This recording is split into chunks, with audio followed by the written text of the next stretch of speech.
Vamos a conversar y le damos la bienvenida a esta sesión virtual, gracias al Zoom, al profesor universitario economista Leonardo Vera, profesor titular de la Escuela de Economía de la Universidad Central de Venezuela, que además en este momento está trabajando en un proyecto con Flaxo. Gracias por estos minutos, profesor. Y sin duda que Gracias, Vanessa. tenemos que empezar con la subida del dólar, necesariamente porque es inexplicable. Un día está en 300.000, otro día está en 320, luego va a 330, luego baja a 310, pero las cosas que subieron de precio con el dólar a 330 no bajan de precio. Sí, bueno, recuerda que en realidad en Venezuela no hay un mercado cambiario transparente, profundo, y la información que tenemos de ese mercado es una información muy opaca. Por lo tanto, no sabemos cuál es el volumen diario de transacciones, no sabemos cuáles son las posturas. No es un mercado realmente de subasta transparente, a pesar de que la cotización fluctúa. No sabemos muy bien por qué lo hace. En muchas ocasiones lo que hacemos es tratar de especular. Claro. Y bueno, especulando, que como te digo es lo mejor que podemos hacer, cuando él arranca después de haber tenido un descanso de 2, 3 meses o a veces de un mes, algo más está sucediendo internamente o externamente. Cuando digo internamente, puede ser que el gobierno esté pagando unos bonos y los esté liquidando y por lo tanto entonces genera liquidez o más dinero en circulación en la economía. Y dado este ambiente de hiperinflación en el que le viven los venezolanos, ¿qué hace mayormente la gente? Trata de esos bolívares convertirlos lo más rápido posible en un activo que no pierda valor. Es decir, en dólares, por ejemplo, o cualquier otro activo que no pierda valor. Entonces eso genera mucha demanda en el mercado y al haber mucha demanda el precio sube. Otra razón puede ser que la oferta en el mercado más bien esté disminuyendo, la oferta de dólares. Y eso puede ocurrir por varias razones. Por ejemplo, en este momento en donde la producción de petróleo de Venezuela está cayendo, las ventas de crudo se están haciendo más difíciles, entonces el sector oficial realmente tiene más problemas en la generación de recursos y por lo tanto hace menos remesas en dólares a los bancos. Entonces recuerda que hay un pequeño, de ese gran mercado cambiario, hay un pequeño segmento en donde los bancos liquidan dólares y si los bancos no han recibido dólares del Banco Central, entonces la cotización vuelve a subir. Entonces, alguna de estas razones... El Banco Central, profesor Vera, tiene dólares para colocar en el mercado. Usted nos ha dicho que no hay suficientes dólares para colocar, para estabilizar. Bueno, en comparación con los volúmenes que el Banco Central suministraba, por ejemplo, al sistema financiero 10 años atrás, prácticamente es insignificante. El Banco Central solía, en los buenos tiempos, suministrar 50, 60 millones de dólares diarios al mercado cambiario. Eso puede ser lo que suministre al mes hoy día. No al día, no por día, sino al mes. Lo que antes suministraba un día, hoy día puede estarlo suministrando en un mes. Entonces es una oferta muy limitada de dólares y me temo que esa es la tendencia, esa va a seguir siendo la tendencia. Y por más que el dólar baje un día, una semana, lo importante creo que es, y la gente lo sabe, es que la tendencia es al alza. Es decir, tarde o temprano la tendencia va a dominar y el tipo de cambio va a seguir subiendo. Es imparable entonces, es decir, el dólar no tiene techo, ¿sí? Sí, mientras estructuralmente no haya ningún cambio importante, que puede ser un cambio importante, un incremento inusitado en la producción de petróleo de Venezuela, en las exportaciones y en las ventas, que de pronto genere un flujo muy grande y que ese flujo entre a un mercado cambiario muy bien diseñado, funcional, transparente, etcétera, pues eso lograría en principio generar algún tipo de estabilidad. Eso no es lo único eventualmente, hay que tener una política monetaria mucho mejor diseñada que la que tenemos hoy día. Hay que trabajar el tema de las expectativas de la gente, el tema de la confianza en la moneda. Es decir, hay que hacer un trabajo integral muy potente para poder estabilizar un mercado cambiario que viene en caída libre desde hace varios años. Le pregunto, ¿cuáles son las estimaciones que tienen ustedes del tamaño de ese mercado? ¿Cuánto se está transando diariamente en el mercado cambiario, digamos, entre el oficial y el paralelo? Bueno, primero tengo que decirles que realmente no hay un mercado oficial. El Banco Central fija una cotización, pero el Banco Central no está actuando en el mercado directamente. Simplemente dice, bueno, se va a transar a este precio. Si usted va a hacer alguna transacción y tiene que registrarla para efectos de algún registro, un tipo de cambio, el tipo de cambio que va a registrar es el que el Banco Central publica. Sin embargo, el mercado realmente que existe es un mercado privado, en donde hay gente que compra dólares, una porción en los bancos, muy pequeña, y otra fuera del sistema financiero. La porción que se compra fuera del sistema financiero es desconocida, claro, porque no hay un mercado transparente, institucionalmente hecho para que esas transacciones puedan ser registradas. Así que decirte cuáles son los volúmenes en ese mercado dominante, que es el mercado privado, y esto es importante que la gente lo entienda, es una realidad que cambió en Venezuela. Ya en Venezuela el sector público no maneja el mercado cambiario, por la razón que Vanessa apuntaba antes. No tiene dólares, tiene muy pocos dólares. Por lo tanto, los dólares que aparecen son los dólares que provee el sector privado, los agentes privados. Personas naturales o personas jurídicas, empresas, etc. ¿Qué consecuencias tiene esto, profesor? ¿Qué consecuencias tiene esto que los dólares sean puestos, sean colocados por el sector privado y no por el público? Pensando en el usuario, en el consumidor. Sí, bueno, esencialmente lo que, primero que la cotización es la cotización del mercado y por lo tanto ya no es lo que era antes cuando había el control de cambio, en donde tú traías productos a un tipo de cambio controlado y podías mantener el precio de esos productos por cierto tiempo. Pues ahora con una cotización que es flotante, los precios cambian con mucho más regularidad. Y en esencia, lo que el gobierno le ha dicho a los privados es busquen ustedes los dólares, ya yo no soy el proveedor de dólares. Entonces eso es lo que ha generado, eso es lo que ha estimulado el desarrollo de este mercado privado, este mercado cambiario privado en Venezuela. Y esa es una realidad importante, estructuralmente importante. En esencia, lo que el gobierno básicamente está señalizando es, ustedes sector privado, busquen los dólares, ya no hay control de cambio, y en función de esos dólares asignen los precios que corresponden para que tengan su ganancia. Y eso es más o menos lo que está ocurriendo con la mayoría de los productos, con la excepción de unos muy pocos productos que están sujetos a este tema de los precios consensuados o los precios concertados, ¿no? En ese escenario, Leonardo, entonces estamos condenados en el cortísimo plazo a mantener el escenario, en el contexto hiperinflacionario, porque no hay manera de sostener o de regular el tema de los precios, si tenemos un dólar que siempre va a estar subiendo. Sí, mientras no estabilice el mercado cambiario, ¿qué es lo que va a pensar la gente? La gente va a pensar que va a seguir subiendo. Así que cada vez que tú cobras en bolívares, vas a tratar de salir de esos bolívares y comprar dólares lo más rápido posible, porque sabes que si esperas una semana, 2 o 3 semanas, vas a tener que comprarlos más caros.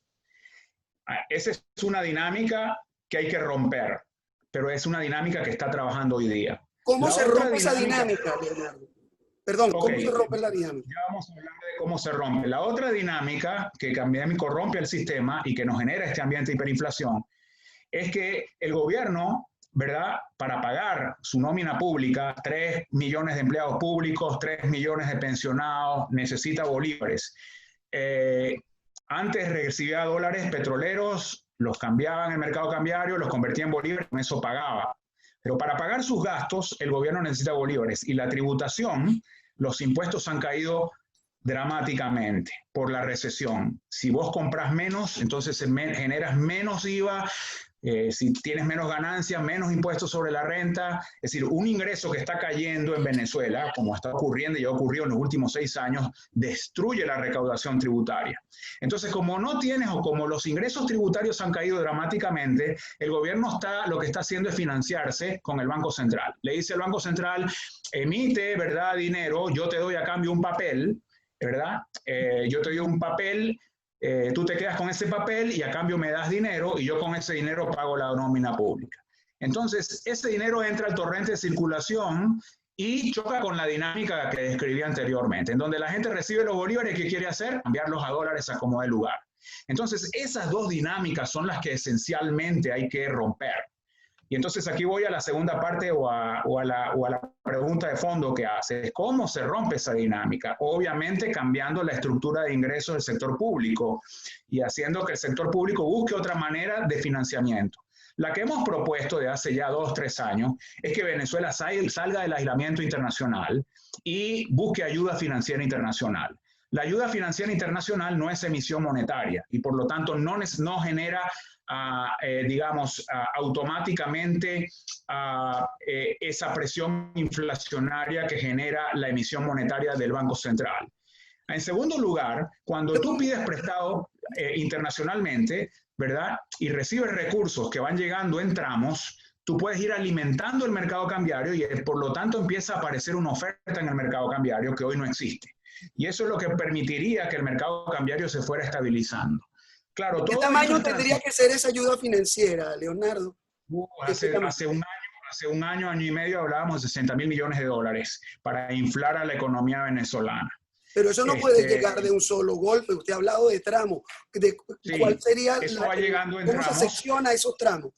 Sí, en esa negociación que se hacen con los entes multilaterales, que son los que eventualmente darían estos recursos a un país como Venezuela, que está en una emergencia humanitaria compleja, tú no puedes intoxicar a la economía lanzando todo ese dineral en un mes o ni siquiera en un año. Entonces tú escoges un plazo, 3 años, 2 años, mientras la economía se recupera, ¿verdad? Esto es una asistencia transitoria para la emergencia, para estabilizar la economía en la emergencia. Entonces tú recibes eso en tramos y cada 3, 4 meses va entrando una porción que va a las cuentas fiscales y otra porción va a las reservas internacionales.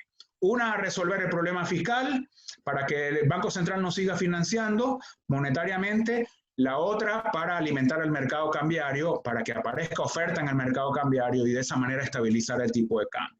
¿Y cómo resuelvo el tema de la productividad y de la oferta de bienes y servicios que se vienen inflando?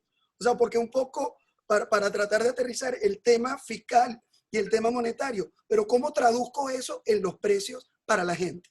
Claro, en la medida en que aparezca entonces oferta en el mercado cambiario, el tipo de cambio comienza a estabilizarse y las expectativas comienzan a cambiar. Y la gente tiene que estructuralmente cambiar en el sentido de que ya no piensa que va a seguir subiendo. Pero para eso, ¿verdad? Quien maneja el mercado cambiario, la autoridad monetaria, tiene que mostrar señales muy claras de que está dispuesto a estabilizar el tipo de cambio. Cada vez que haya presión, entonces sale ofertando dólares en el mercado. De esa manera va generando la estabilidad. Ahora, como te digo, esto es transitorio. Hay que esperar que la economía se recupere. La economía se recupera gracias a las importaciones que vas a poder hacer de materias primas, insumos, partes. 70 o 80% de las cosas que normalmente un país latinoamericano importa, y Venezuela no es la excepción, es materia prima, componentes, partes, insumos para la producción. Y eso es lo que Venezuela no ha tenido y eso es lo que necesita para empezar a producir. Por lo tanto, la oferta de bienes empieza a recuperarse y empieza a haber un recovery, un rebote, una recuperación en la producción. Y esa recuperación en la producción ayuda a aliviar también el problema inflacionario. Ayer, esta semana, voceros del gobierno de Nicolás Maduro anunciaron algunas medidas. Le preguntamos, profesor Vera, por ejemplo, comprar solo venezolano. ¿Eso es posible? Es decir, ¿qué materias primas estamos produciendo, qué bienes estamos produciendo como para decir solo compro venezolano, el Estado? Y otra política que anunciaron, otra medida, más que política que anunciaron, es una política de supuesta apertura de crédito con los sectores que le venden al Estado y el banco tiene que darles esos ingresos y eso se asume como crédito. ¿Realmente esto puede funcionar? Bueno, creo que lo primero son buenas intenciones y eso no está mal. Es decir, que el Estado se convierta en un gran comprador de bienes nacionales. Ahora, como tú bien dices, depende de lo que el Estado quiera comprar. Por ejemplo, la producción de cereales en Venezuela está en el suelo en este momento. Entonces, si el Estado desea comprar cereales para introducir ese alimento, por ejemplo, en las cajas CLAP que se distribuyen como un programa social, un programa de alimentación, pues la producción nacional en este momento no está en capacidad de llenar esas cajas. Por lo tanto, vamos a tener que seguir importando por un buen tiempo. La recuperación, por ejemplo, del sector agroalimentario es posible, pero no se hace de la noche a la mañana. Entonces depende de qué tipo de compras vaya a hacer el Estado. Creo que es una política bien intencionada mientras sea transitoria. Por otro lado, hay otro tema que me parece importante y creo que es una señal buena, que es el tratar de eliminar todas las trabas posibles para los nuevos emprendimientos, es decir, los pagos de registro, los tiempos de registro. Este es un momento en donde la gente se está reinventando y la gente quiere emprender, y una buena manera de emprender es formalizando este asunto, es decir, registrando las empresas, que tengan sus permisos sanitarios y que por lo tanto quien venda los productos, si es un producto sensible que requiere registro sanitario, por ejemplo, que la gente formalice esto y aliviar los tiempos y los montos por registro es una cosa positiva.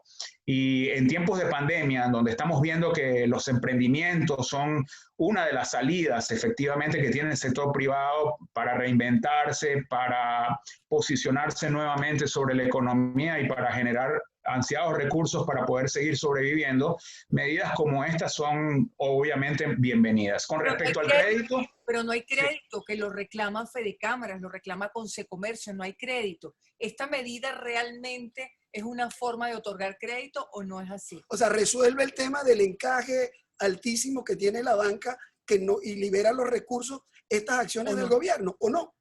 Bueno, creo que tú has tocado un tema crucial. Sin cambios, si no hay un banco de segundo piso, por ejemplo, que reciba recursos financieros del exterior y que por lo tanto alimente a la banca comercial, para que la banca comercial efectivamente dé crédito, el volumen de créditos no va a aumentar. La banca no tiene con qué dar más crédito. Entonces el otro recurso es liberar el encaje, que como tú sabes, en Venezuela es como el 80%, que es un escándalo. Nadie cree eso. Nadie cree que un país pueda tener un encaje de 80%, pero Venezuela tiene un encaje de ese tamaño. Entonces ahí hay mucha holgura. Liberar el encaje evidentemente puede generar los recursos para efectivamente empezar a poner la palanca del crédito a trabajar un poco más, sobre todo en este tema de los pequeños y medianos emprendimientos. Entonces, creo que tu pregunta tiene ya la respuesta. Creo que eventualmente hay que trabajar ese tema del encaje. Ahora, profesor Vera, pasamos también a otro asunto cotidiano, y es que no tenemos sencillo. Estamos viviendo sin efectivo, sin dinero para poder hacer las transacciones, y la vida transcurre en función de los billetes de $1, de $5 a lo sumo, y con eso se hacen las transacciones en la vida menuda, en la vida cotidiana de la gente. ¿Hay cómo resolverlo? Había cómo resolverlo si el Banco Central responsablemente se hubiera anticipado a esta situación. Es decir, sabíamos desde que se hizo la reconversión monetaria en agosto de 2018, sabíamos que eso iba a durar poco tiempo si no se paraba la inflación. Entonces, si no paras la inflación, tienes que estar preparado para ir sacando nuevas familias de billetes. En el 2019, efectivamente eso fue lo que pasó, que un año después de la reconversión monetaria salieron 3 piezas nuevas, la de 10.000, la de 20.000 y la de 50.000. Esos no estaban en la reconversión. El Banco Central ha tenido que seguir con esta dinámica. No siguió con esta dinámica, la paró, y ahora entonces hay un problema de que no hay piezas monetarias en la economía. Vas al banco, a los bancos los cajeros están vacíos. Vas a las ventanillas y te dicen que no hay billetes. Entonces la gente está siendo forzada a un sistema de pago muy errático, en donde hacer transferencias electrónicas, digo muy errático por todos los problemas de comunicaciones que tiene el país hoy día en sus redes, y además está siendo empujada a utilizar otras piezas como por ejemplo el dólar. Ahora, no todo el mundo tiene acceso a dólares en efectivo. Claro, mucha gente lo tiene, pero no todo el mundo, ¿verdad? Entonces, realmente lo que está generando son incentivos para que la economía se vaya dolarizando. No sé si ese es el propósito entonces que tiene el gobierno. La verdad que yo realmente no entiendo muy bien por qué no han tratado de salirle al paso al tema del sistema de pagos, ni siquiera digo al tema de la hiperinflación, porque ahí obviamente ya lamentablemente el gobierno ha demostrado que no tiene ninguna capacidad para atender ese problema. Pero para el sistema de pagos lo que han debido hacer es lo que hicieron en junio del año pasado, seguir sacando nuevas piezas monetarias. Ahora, hay que decirlo con franqueza, emitir billetes cuesta dinero. Un billete es una pieza que se echa en una tela especial de lino. Eso cuesta, eso hay que atraerlo del exterior. Los precintos de seguridad, todas esas cosas que llevan un billete, con las que se elabora un billete, cuesta dinero y cuestan dólares. Entonces me pregunto si la razón por la cual no hay billetes y no hay piezas monetarias no será porque el Banco Central ni siquiera, ¿verdad?, tiene los recursos para poder comprar la materia prima que se necesita para hacer billetes. ¿Qué billetes necesitaríamos? Es decir, que la nueva familia de billetes hacia donde habría que crecer. Bueno, un billete, el más alto, un billete de 50,000, pregúntense, ¿cuántos billetes de 50,000 se necesitan para comprar un kilo de queso? O un kilo de carne. Si un kilo de carne vale 1,000,000 o más, entonces necesito 20 billetes de 50,000. ¿Quién tiene 20 billetes de 50,000? Entonces el billete de 50,000 debería ser ya el billete más pequeño. Y por encima de él debería haber un billete de 100,000, un billete de 200,000, un billete de 500,000 y quizás un billete de 1,000,000. En ese escenario, entonces, Leonardo, ¿no sería más fácil adoptar antes que la reconversión, adoptar una dolarización? ¿Cuáles serían los riesgos? Bueno, se propuso, hay economistas que lo han propuesto, en virtud de que la economía se está dolarizando de facto, de que, bueno, el gobierno oficialice una dolarización. Ahora, ustedes recuerdan que el gobierno estaba muy refractario ante este discurso de la dolarización. Sin embargo, hace unos meses atrás admitió que la economía va en ese ritmo y que ellos no están bravos con eso. Lo estoy diciendo en palabras más, palabras menos, ¿no? Que ellos no están bravos con eso. Ahora, ¿por qué no lo han hecho? Si no tienen otra salida para estabilizar. Yo creo que hay 3 razones por las cuales no se puede hacer la dolarización oficial en Venezuela. Una es que el gobierno ya no está produciendo dólares. La producción petrolera, como ustedes saben, está entre 300 y 400,000 barriles, los ingresos han mermado. Entonces no está generando dólares, sino para dolarizar hay que generar dólares. ¿Cómo pagas a los empleados públicos si no tienes dólares? ¿Cómo los cajeros automáticos sacan dólares? Es decir, ¿cómo tú vas a un cajero automático para sacar $10? Tú quieres ver un billete si no los estás generando. Entonces ahí tienes un primer problema. Segundo problema es que el sistema financiero en Venezuela no está dolarizado. Y ese es el mecanismo de propagación clásico de la dolarización. Y por más que se han tratado de abrir las cuentas de custodia, etcétera, eso no ha funcionado. La gente no quiere depositar dólares en cuenta de custodia porque la gente no quiere que le averigüen la vida sobre cuál es el origen de los dólares. Además, esos dólares se quedan atrapados ahí. Tú no puedes transferir esos dólares a una cuenta afuera y tampoco puedes de una cuenta afuera transferir dólares al sistema financiero venezolano. Entonces, la segunda razón por la cual la dolarización plena oficial no va a funcionar. La tercera es que en Venezuela tampoco las remesas o estas cosas que llaman las remesas sería un mecanismo que permitiría una dolarización rápida por parte del sector privado, tampoco funcionan. En Venezuela no hay casas de cambio, no hay oficinas, bueno, como estas que hay en Colombia, en Perú, en Ecuador, en donde tú vas a una taquilla y dices, mi hermano me mandó $100, aquí está mi pasaporte y mi cédula, deme mis $100. Eso no existe en Venezuela. Entonces, no hay un sistema de remesa en Venezuela, eso entonces no permite tampoco que el sector privado, digamos, se dolarice más rápidamente de lo que se está haciendo. Entonces, lamentablemente creo que estamos atrapados ahí en un sistema de 2 monedas, una que todo el mundo repudia, pero que todo el mundo usa mientras alguien la acepte, y otra que es muy buscada, pero que no es muy abundante. ¿Cuánto tiempo más podemos continuar en este sistema de 2 monedas como usted lo describe, profesor? Porque es un desastre, un despelote. Y además no es oficial, o sea, Claro. No tenemos el sistema panameño de la moneda del sencillo, pues, que es como se manejaba con el Córdoba.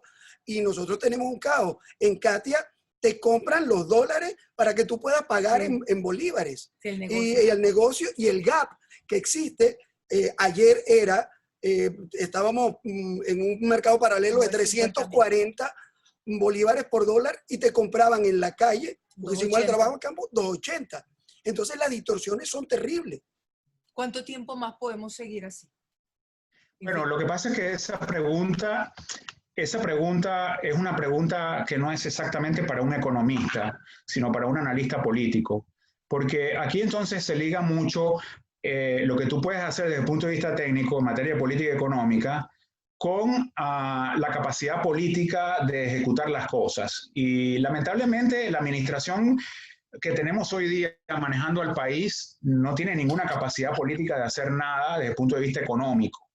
Entonces, por eso el tema del viraje político, el quiebre político, y el quiebre político significa sencillamente que quienes al final del día legitiman un gobierno, lo legitimen efectivamente, crean en él y las cosas comiencen a trabajar con la normalidad con que se trabaja en cualquier país, ¿no? Entonces, lamentablemente, mientras esa legitimidad no exista, es muy difícil recibir ayuda internacional, ir a los multilaterales y conseguir 60.000 millones de dólares, tener un banco central independiente, etcétera, etcétera, etcétera, ¿no? Y una política fiscal bien alineada y unos programas sociales bien diseñados y comenzar a trabajar en la infraestructura pública, etcétera, etcétera, etcétera. Entonces, lo que tenemos es una administración que está tratando de sobrevivir políticamente y en donde básicamente le ha venido diciendo al sector privado en los últimos meses, arréglenselas como puedan. Cuando digo al sector privado, se lo está diciendo no solamente a las empresas, se lo está diciendo a todos, a todos los ciudadanos. Les está diciendo, arréglenselas como puedan.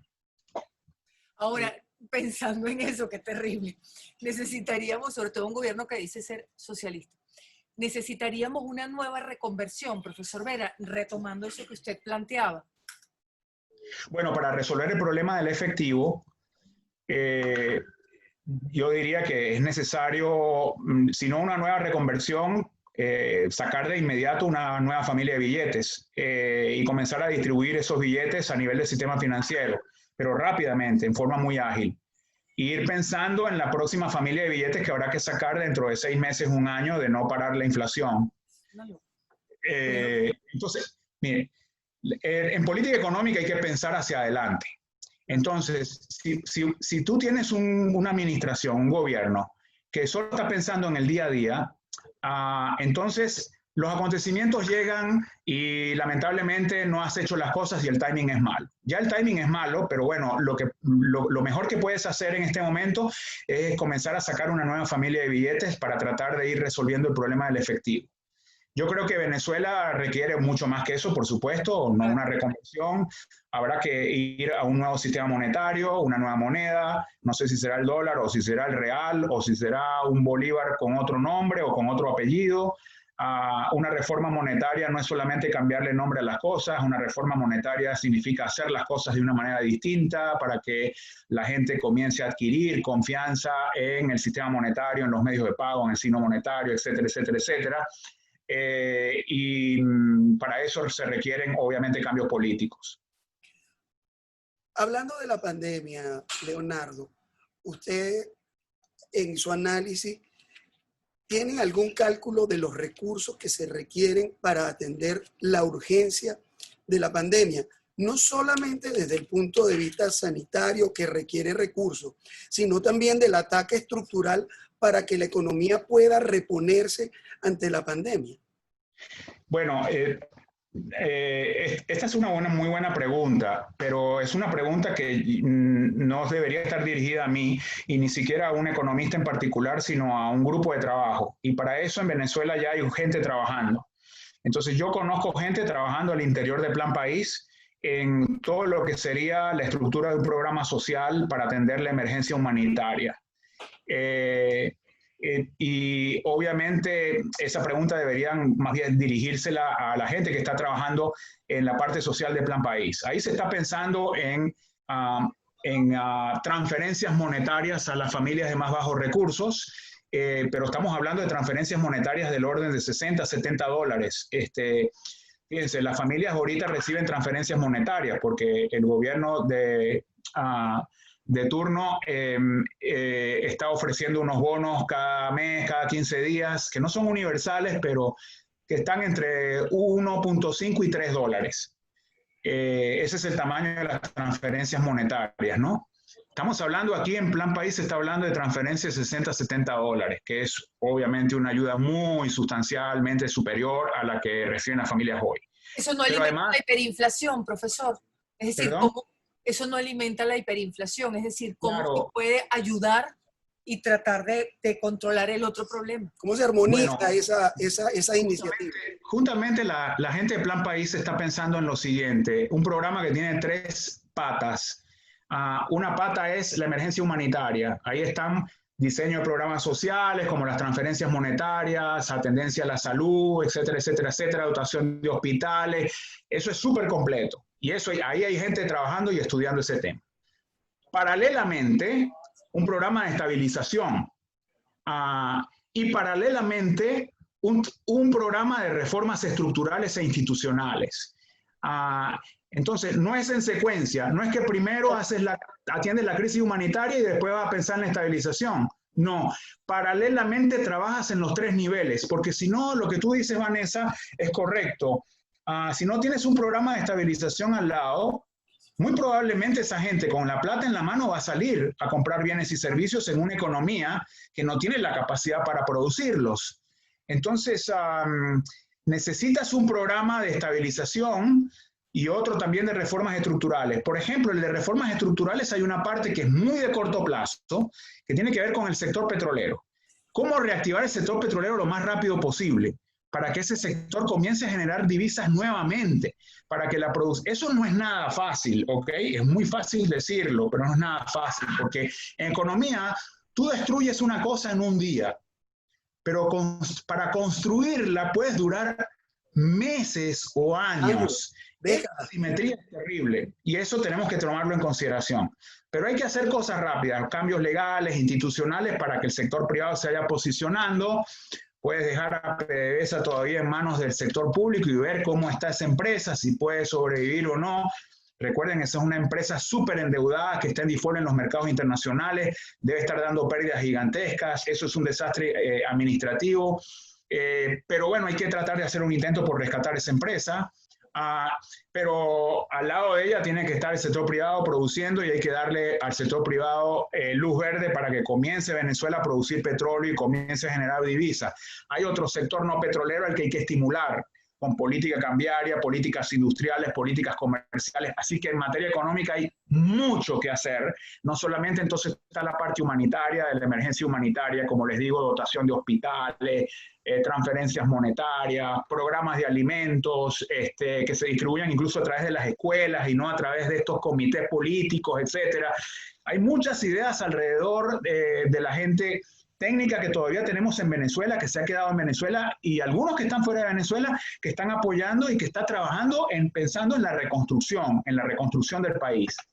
Pero me retorno al tema de las buenas intenciones del programa del gobierno de comprar solo a empresas venezolanas. Con un sector productivo que apenas tiene el 20% de su capacidad instalada produciendo, tendríamos que tener un programa de importaciones interesante para poder resolver la oferta.